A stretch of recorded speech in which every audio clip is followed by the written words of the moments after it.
On today's show, Dallas Mavericks fall to the Lakers. Anthony Davis returns. We see what they look like. And I've got a big question about Cooper Flagg. Today's Locked On Mavs. This is Cooper Flagg, and you're listening to Locked On Mavs. Nick, that's a good question. Good morning, Isaac. You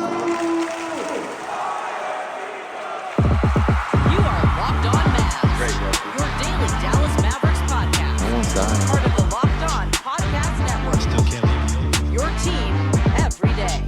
I'm going to get a city like that.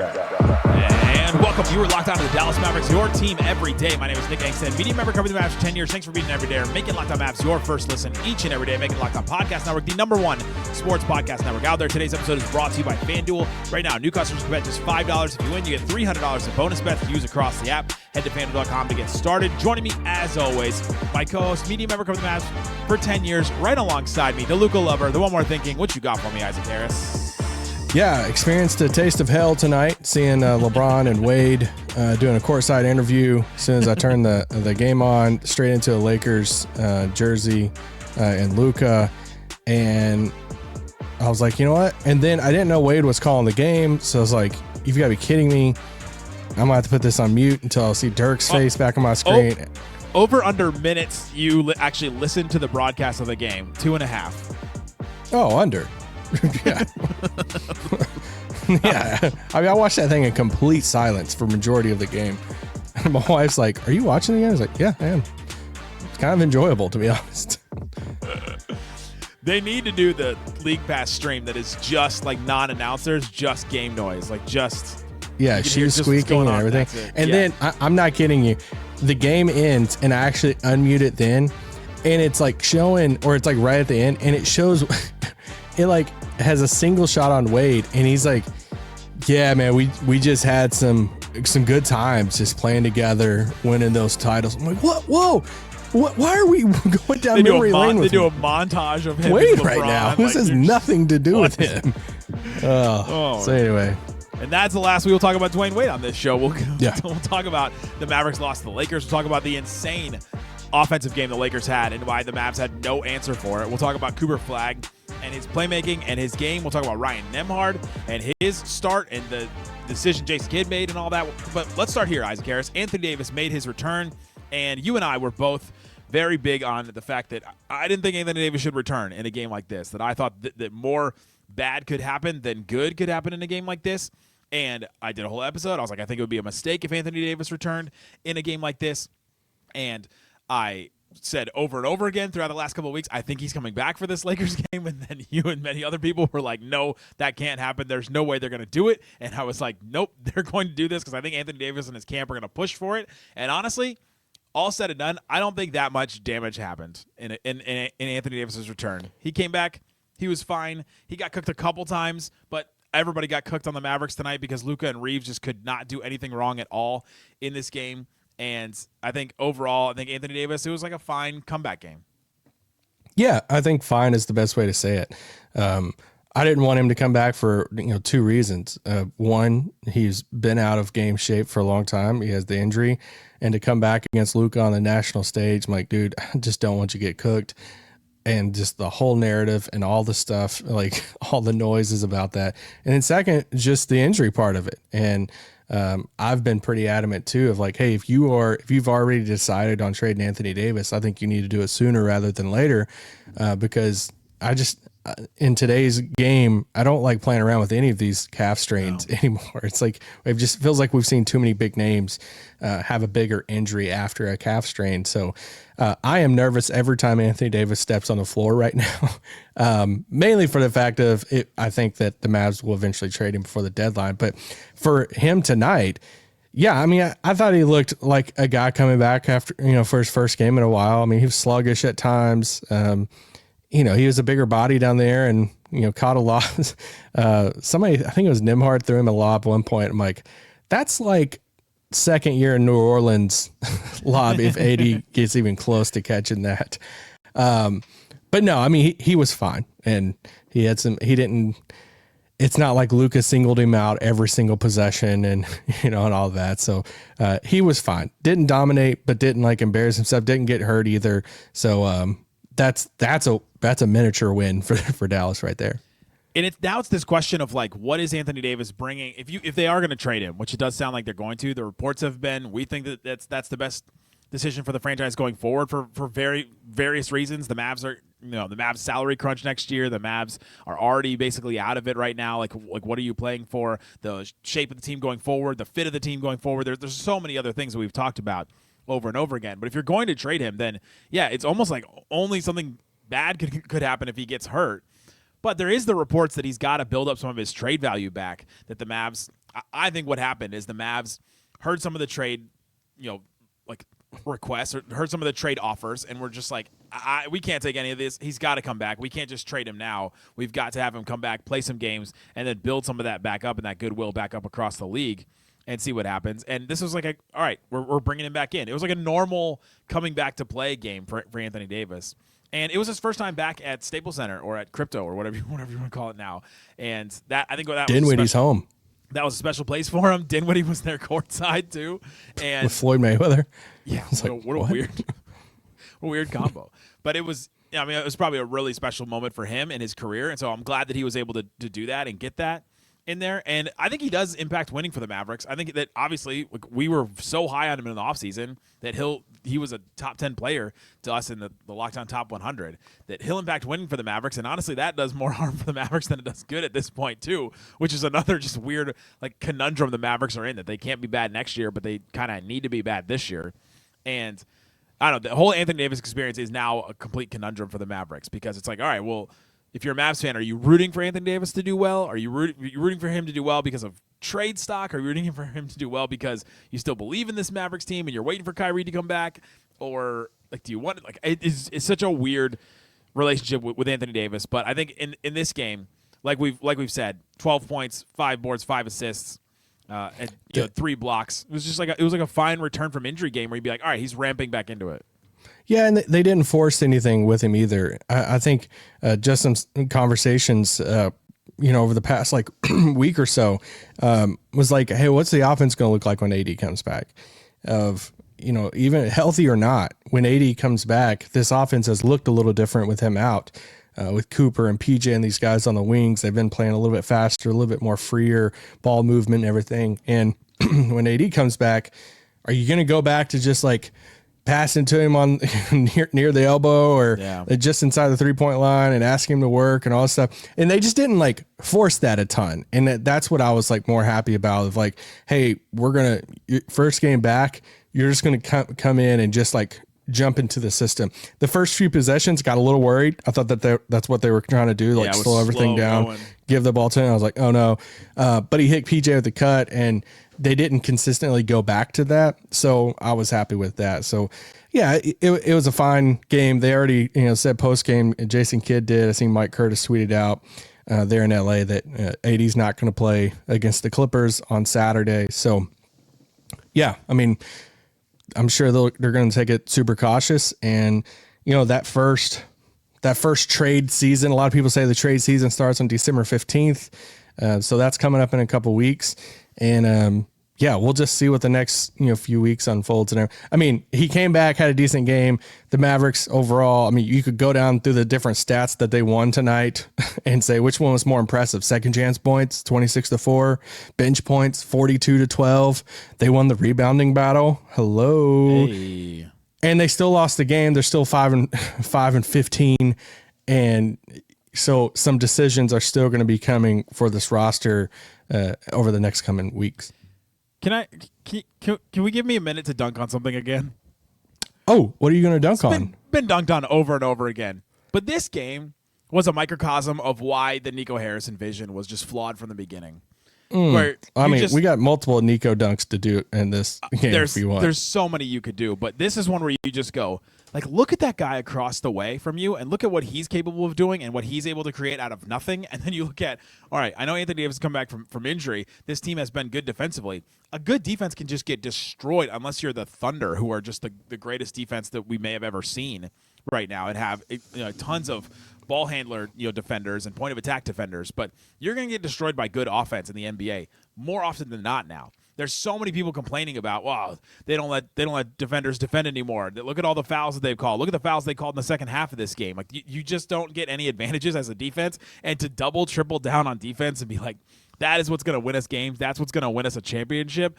It just doesn't get there unless you have good offense, and they have the 30th offense in the NBA, and there's just no way that vision was ever going to play out into a championship. I thought maybe it could be a good team, but now it's not even painting out to be that. And yes, they're missing players because of injury, and that's the other reason why this vision was not going to work. Yeah, Nico should be fired again for I wrote down in my notes multiple times. I was like, it just pisses you off when you see Austin Reaves do his thing. It's like, hey, can we fire him again for not getting Austin Reaves in this trade? It wouldn't have made it equal. It wouldn't have made it worth it. But if you got Austin Reaves in addition to what you got, then, Austin Reaves put up 38 on you tonight. And all the baskets, it's just dumb. Like that they have a guy as young as he is that's doing what he is, and they trade for Luka Doncic and didn't have to put him in the deal. Yeah. Like that's just ludicrous. And Austin Reaves would actually fit perfect with this Mavericks team right now. Incredible. He'd be averaging 35 points. Yeah. So, it was just, that's just another thing to look at it tonight. Is like, man, this is so stupid.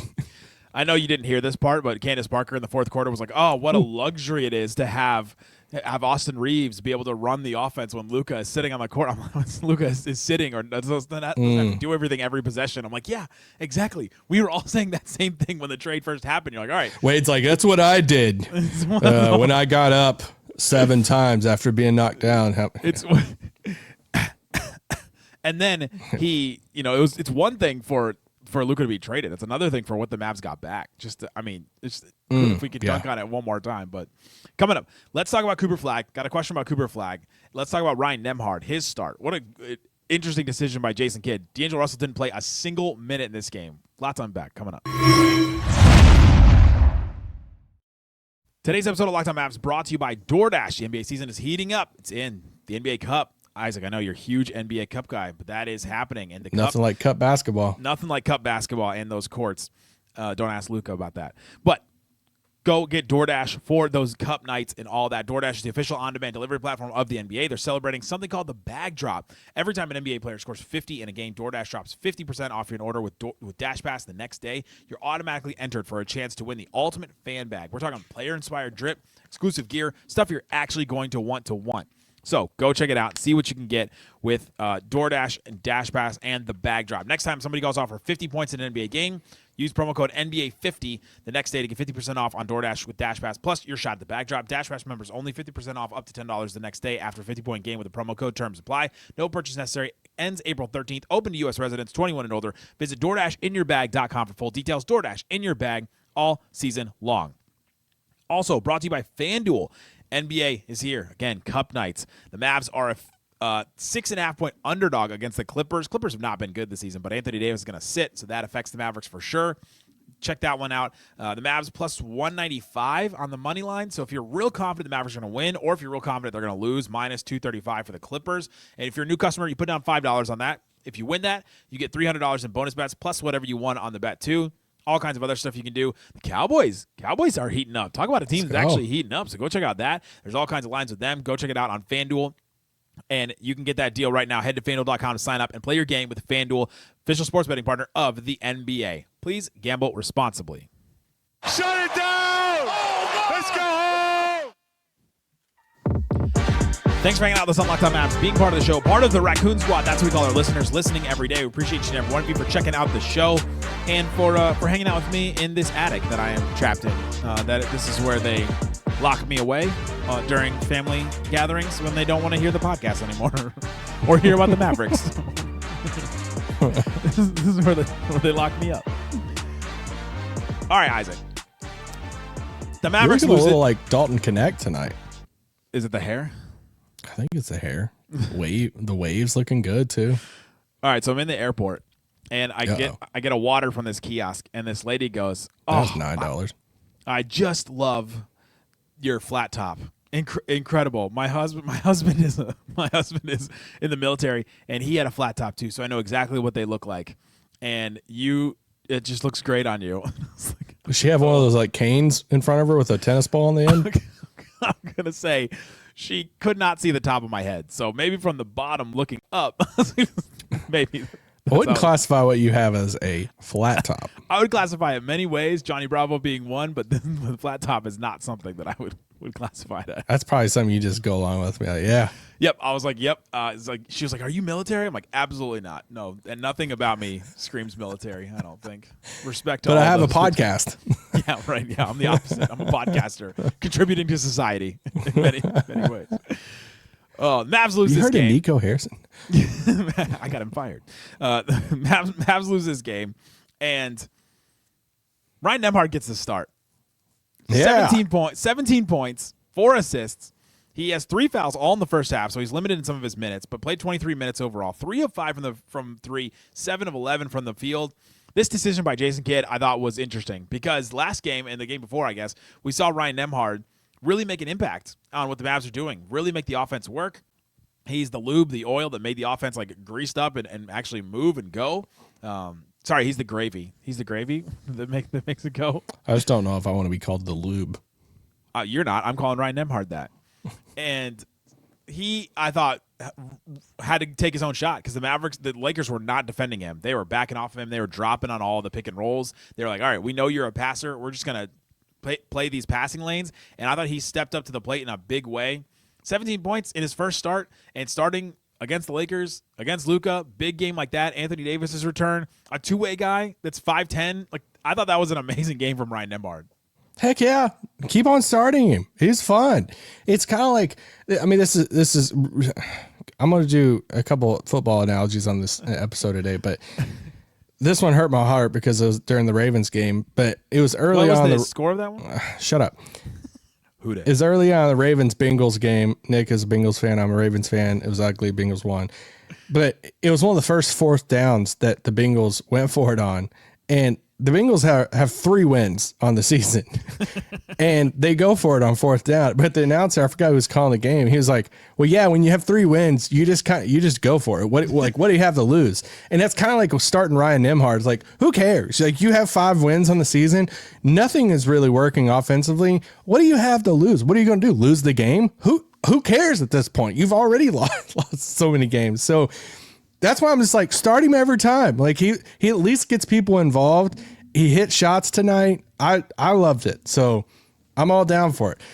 Does it tell you anything that Nembhard and Cisse is like the two talked about the most Mavs, probably from Mavs fans over the past few weeks? It might tell you a little bit. I mean, outside of Flagg and Max Christie, probably. But yes, those have been the 2 players that Mavs fans have been like, ooh, hope. Like, he's fun. Yeah, that's the fun that they've been having. Mavs fans have been having is with 2-way guys. But I mean, I thought Ryan Nembhard I thought he did a great job. And his 3 fouls were all in the first half on drives on. I think one was on Reaves, one was on LeBron, and maybe one on Luka or one on Reaves again. I think one was on Ayton, but like I know at least 2 of them I'm thinking of in my head. It was just to stop like a easy layup. So he's just gonna grab their arm, and that's just what you got to do at his size. Like, it's fun. And just, like, nobody was guarding those guys well, tonight. Yeah, no. As well either. And so, I mean, I don't know if you can say you could take the conclusion, well, Ryan Nembhard started, the Mavs were awful on defense, but I don't know if that's true. Like, I don't think that was the reason. Been bad on defense. You can't blame all that on Nembhard. No. I thought he did fine tonight. I thought he's great. You could tell he plays the game so well. I was going back and looking at in the middle of the game, looking at some of his Montverde teams that he was on, because remember he went to the same high school that Cooper went to. They didn't, different teams there, but what? And Dwight Powell. But man, there was a couple teams there that Nembhard played on with like Scotty Barnes and Cade Cunningham and Moses Moody and different guys, Jalen Duren. And but I was just, I mean, he's used to setting these guys up. He's used to playing with stars, and you can tell when he gets out on the floor, he is just a natural floor general point guard. And I love that guy. I hope he stays in the league. I hope he becomes the next like JJ Barea, right? Where he's just like that'd be fun. A 6-man catalyst guy the Mavs can throw out as like a change of like an off-speed pitch that the Mavs just need in a big moment. And like right now they need an off-speed pitch. They need a different kind of pitch at all. Maybe like on offense. But yeah, Ryan Nembhard start. What did you think about him, kids starting Nembhard, playing Brandon Williams and not playing D'Angelo Russell at all, and D'Angelo Russell was not on the injury report? I mean, I laughed at it because Nico gets fired and D'Lo's Sproul is gone. I mean, we've said it before. Nico brought in D'Lo, so kid was never a D'Lo guy, still isn't a D'Lo guy, and that's why I continue to say that I don't think D'Lo's going to be on this team by the deadline. So that's just how it is. Like there's certain players. You look at a Christian Wood, that was a Nico guy. Nico makes the trade, makes the move, and kid wasn't big on Christian Wood, and you saw that tension play out. And I'm not saying that this is unique to the Mavs. You see this tension in different organizations where a GM front office brings in a guy, and then the coach kind of has to all right, well, this was your vision for him, but it doesn't really match up. You've seen it some in Denver with almost blew that up. Yeah, with Michael Malone and the young guys. We want you to play young guys. Well, what do you want us? Yeah, and just all this. So it's not like it's hey, just about the Mavs, but you see a D'Lo situation, and of course, I'm your biggest voice in your corner is now gone, and we might not see much of D'Lo moving forward. Speaking of the big voice in your corner not there anymore, Anthony Davis had a statement about Nico Harrison when he was asked about it at practice the other day that I didn't really talk about, but he said that was my guy. I was surprised to see him go. Were you surprised by Anthony Davis's comments on that? Because I look at that and say there was some backlash from some fans that said, well, how could you be so tone deaf to say you were surprised by Nico Harrison being fired? And Nico Harrison was the one that brought Anthony Davis in. Why should he be so on board with Nico Harrison being fired, right? That doesn't make any sense to me. No, I mean, I would have found it more surprising if it was the opposite.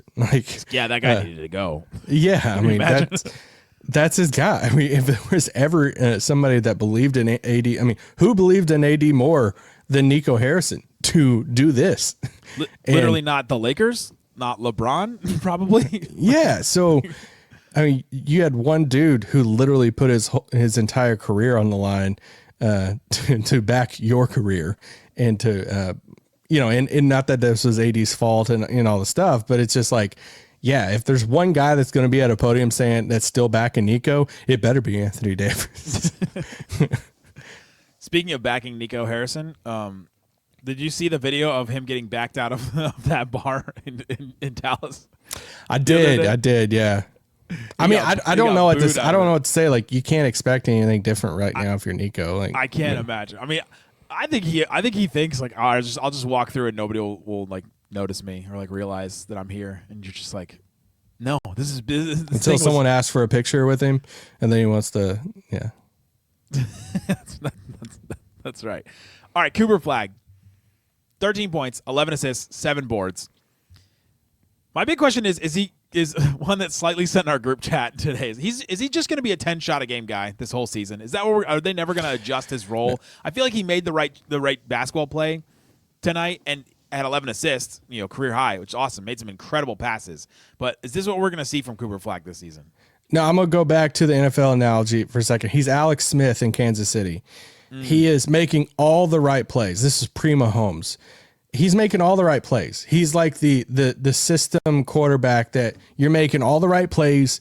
You are keeping the game flowing. You can't complain about what he's doing. No. He's just not being aggressive and taking the risk. It's kind of like the people out there who evaluate quarterbacks that, it's kind of crazy when you hear some of these quarterback evaluators that do I need my quarterback to have 5, 6, 7 interceptions in a game. In a season, because that shows me that they are just going for it and they're making some of these tough throws in the big moments and they're not scared and all the things. I'm not saying Cooper's scared, but he's reminding me a lot of that Alex Smith type of quarterback of, I'm going to go out there and do my job. I'm going to do it really well. And I'm going to play a heck of a game. I mean, this was a great all around game. It was.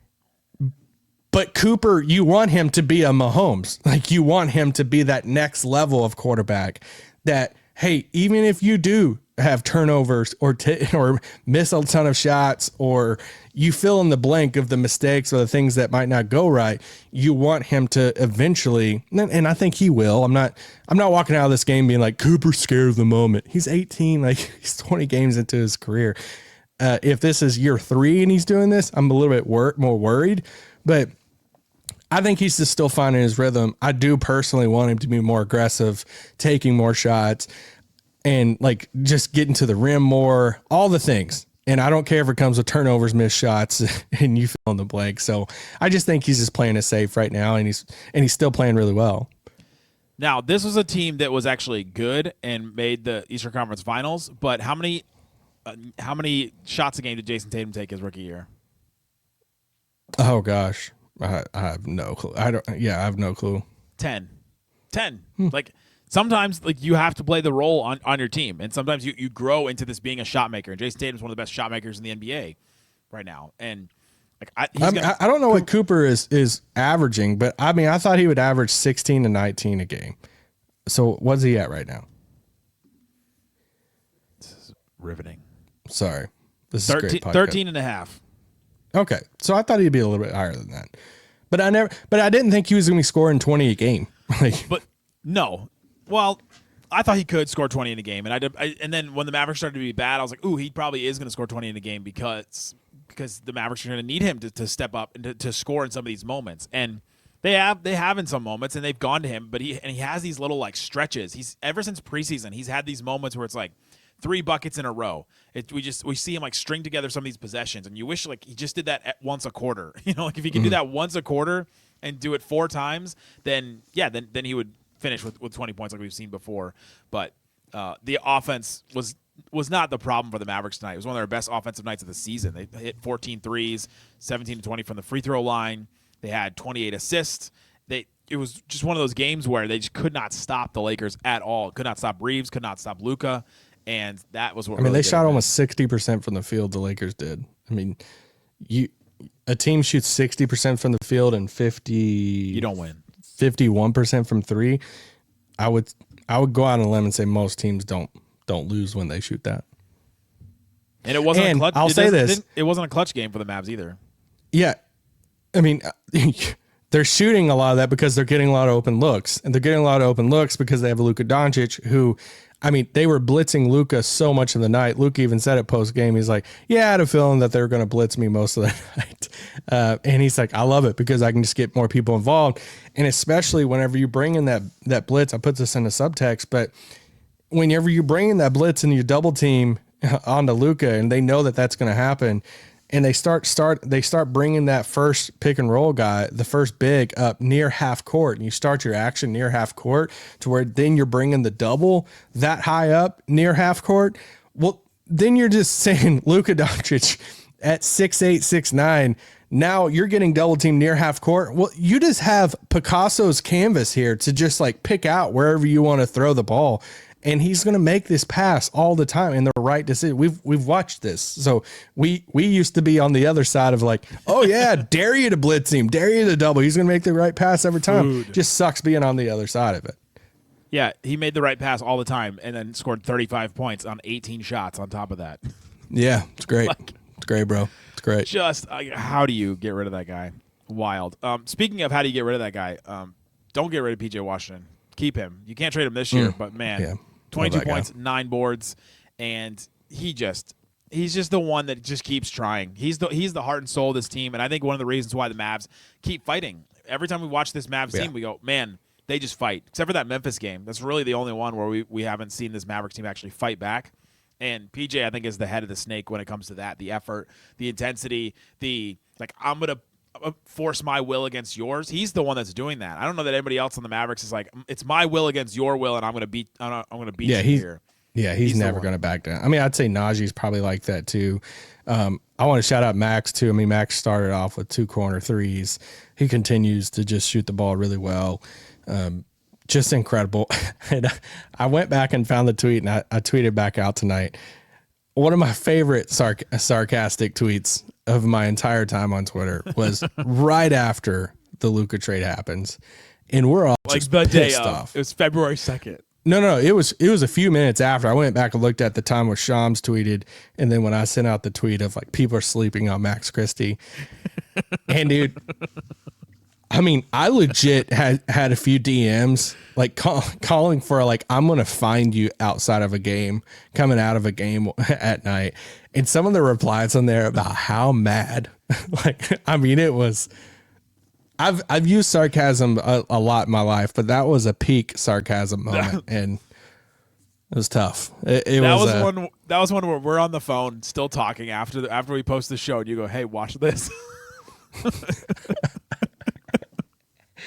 Oh, it was great, man. It was great. I mean, it wasn't great in the moment, but I'm just one of those people. What? We were dying in the moment. We're like, "Oh my gosh, I can't believe this happened." We were reeling, and then you're just like, "Hey, 1 second, let me post this sarcastic tweet." Yeah, I got a joke in moments that I'm like super pissed or sad in, and I always try to do something, and it's not always received well, but I'm going to. Last thing for you. How do you think LeBron's going to fit in with this Luka and Reaves? Like, how do you think he's going to fit in as the third guy? I mean, it's just. Do you know what Candace Parker said to that during the game? You don't know because you didn't listen. To the I don't know. No, what did she say? You know, some I do guys care about don't, what she says. She said, you know, some guys don't fit in. They are the one that you fit around. And I was like, I don't know about this year with the way Luka's played, the way Reaves is playing. I think LeBron may have to play more of a role on this team, but. Man, I just think about that Pocahontas meme of these white men are dangerous. Yeah. That GIF, and I was like, wow, feels kind of weird being on the other side of it now because typically the Mavericks, the Guardian is writing their white players, stories now on the Lakers. So it's not working for LaRavia or Maxey. I will say that. Oh, we got some Maxey minutes tonight. We did get some Maxey minutes. We also got. You know what? Something I never thought we'd see again. And some people were hopeful about this, and some Mavs fans ask me about this all the time. Will Luka ever score another point for the Mavericks again? And he did. He scored another point. We were wrong. He scored a point for the Mavericks with 3 minutes left in the game. He felt so bad for the Mavs that he's like, I'm going to score for you. Somebody needed to. Luka tapped a put back in, and they credited it to PJ, but it was really Luka that tapped that ball back in. Yeah. Do you think Nico watched this game tonight? 100%. Where do you think he watched it? Who do you think he rooted for? God, fire him again. Because he hates Luka, and he probably doesn't like the Mavs. Yeah, he's rooting for Anthony. He's you know what he's doing? He's on Prize Picks, and he took more on Anthony Davis. He took more on Max Christie. He took less. He's just texting Rob tonight. Hey, you're welcome, bro. Congrats. Imagine if he sat courtside. Imagine if him, Dinwiddie, and Floyd. Who else can we put there? What if Wade? Well, I mean, Wade was courtside, so put Wade there. Who are the worst possible people that could sit courtside? Oh my gosh, I don't know. I mean, that's like what's this? The Salvatore, the ref from 2006. Bennett Salvatore, yeah. Bennett Salvatore. You're like my Mount Rushmore of like players I hate. Crap. Put Andrew Bynum there. Oh, I don't. We'd have to go back through our bingo, our draft for the biggest villains that we did. Yeah, Matt Moore, second row. All right, I'm going to tell you a story. I'm going to tell you a Matt Moore story here to end the show. Oh, right now, let's go. I'm excited. We got an email from the Locked On website. Somebody went to the Locked On website, found our form that you fill out, like to put comments in and stuff. Did I put my name on that? It said, "I am a loyal Locked On Mavs listener. I love you guys so much. I cannot subscribe to Locked On NBA anymore because of Matt Moore. I just cannot stand him." He said, "I can't stand him." Is this a real story? Yes, this is a real email I got in my inbox. He said, "I'm a Mavs fan, and I just can't believe the way he talks about this team." Yes. They unsubscribe from guys. Whoever sent that email in, shoot me a DM. You're probably listening right now, and you're like, "I'm shoot me a DM." I'm typically 100% all the time of anti send the email in, but please, I am your number one fan. Whoever sent that email, it was like,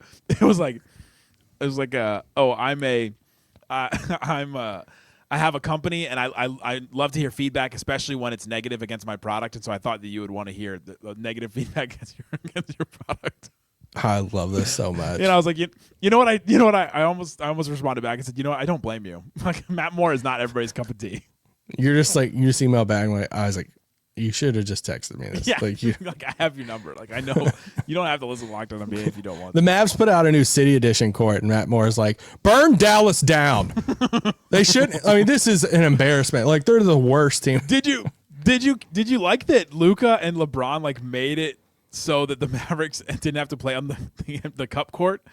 Like they were the ones that commented and made comments and pushed so that they didn't have to play on the cup courts. Isn't that wild? I hate them all. I hate all the cup courts. Wild. Man, shout out Cup basketball. Let's do this. Excited next week. Saying the banner. Our back to our villain draft. Top 3 picks were Dwayne Wade, Nico Harrison, Rondo. Rondo would have to be courtside for this one too. Ooh. Yeah, I guess so. Slightly the third one of the top 6 picks was Patrick Dumont. Oh crap. Dang, that's early. Patrick, I didn't draft you that high. I didn't draft him that early either. You picked Bennett Salvatore. Yeah. I picked Bynum. I picked Odom, Tim Donaghy, Kiki Vandeweghe, Devin Booker. Didn't I take cocaine at one point? Roy Tarpley's cocaine. That's a villain for sure. Oh yeah. That's tough. We'll be back tomorrow. Talk about this Mavs versus the Clippers. Yeah. This season, man. Harden. You're going down, Harden. Yeah. Overnight. Is Kawhi back? Overnight in LA. Say a prayer for the team. Oh, yeah. Let's just for one second. Let's get them to this game. Just get to the game. Like just get to the game. And they're 5-15. What a combo. Who's gonna be the slowest on Saturday night? Well, Flagg is not old enough, so we know that we're safe there. Yeah, Flagg Cooper's is good. not old enough to get in most establishments, so we know we're okay there. I guess I think Nembhard is. AD's not playing, so he'll probably be pretty glazed. I mean, he'll be the slowest, but that's because he'll be sitting the whole time. So yeah, I'm gonna number 1 pick take Naji. to have a rough game tomorrow. Naji's going to be just a step slower tomorrow, recovering from tonight. One night in LA. Oh my gosh. We'll see. All right, we'll have a night tomorrow in LA too, guys. Thanks for hanging out with us on Locked On Mavs. Check the links in the description for different ways to follow the show, including the text line Isaac reference. Thanks so much for listening to Locked On Mavs. Peace out. Boom. Just one night in LA. DeAndre Ayton's hair is horrible. La La Land.